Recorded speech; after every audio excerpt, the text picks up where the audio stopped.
Football, 8e de finale de la Coupe de France. Les 20 dernières secondes ont été fatales à Yzeure hier. C'est dans la dernière minute du temps additionnel que le buteur de Guingamp, Mandane, a ruiné les espoirs des Yzeuriens. Retour sur cette cruelle soirée avec Sébastien Quéroux et Christian Darneville. Les 90 minutes du match sont écoulées. On entre dans les 4 dernières minutes d'arrêt de jeu. Yzeure est sur le point de décrocher son premier quart de finale de Coupe de France. Dans le stade de Bellevue, tout le monde y croit.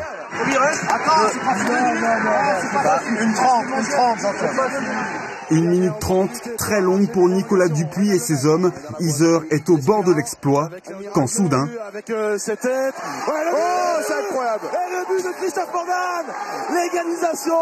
Effroi et désillusion dans le stade. Guingamp égalise à 25 secondes de la fin du match. Les Bretons réussissent à arracher les prolongations.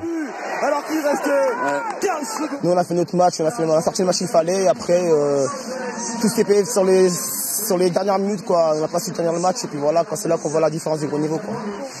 Yzeure, pensionnaire de CFA, savait que les professionnels de Guingamp seraient difficiles à prendre.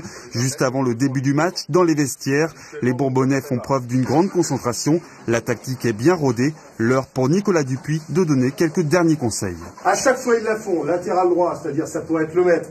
Beauvu, se retourne, hop, l'autre a fait un appel, profondeur. Attention, si jamais mon 5 suit et se fait éliminer, à chaque fois, il y a occasion pour eux. Tout au long du match, les Bourbonnais sont bien en place. Guingamp se montre parfois dangereux, mais Yzeure et Jean-Christophe Collard résistent bien. 61e minute, le score est toujours nul et vierge. El Ajri obtient un bon coup franc près de la surface guingampaise. Ngoy dévie légèrement le ballon et trompe Samassa. Les Bourbonnais mèneront jusqu'aux toutes dernières secondes du match, jusqu'à ce que Mandane réussisse à arracher les prolongations. Coup dur pour les Yzeuriens, déboussolés, les hommes de Nicolas Dupuis se laissent déborder et Mandane permet à Guingamp de prendre l'avantage. 3 minutes plus tard, Jérémy Pied inscrit le 3e but guingampais. Yzeure est éliminé de la Coupe de France. Ça fait suer, voilà, franchement, ça fait suer. Je suis malheureux pour mes joueurs parce que on aurait pu faire un exploit retentissant. Alors bien sûr, ils nous sont supérieurs, ils nous ont été supérieurs, mais j'ai aimé l'énergie qu'on y a mis et l'organisation aussi. Bon voilà, c'est comme ça, c'est peut-être un mal pour un bien encore une fois.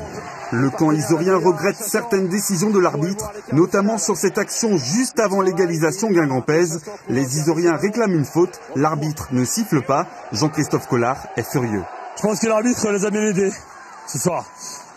Quand tu joues en Ligue 1, t'as l'arbitre avec toi, c'est plus facile. Pour Yzeure, le rêve s'achève de façon brutale en 8e de finale. Malgré la défaite, les 2500 supporters présents au stade de Bellevue ont applaudi leur héros pour leur brillant parcours en Coupe de France.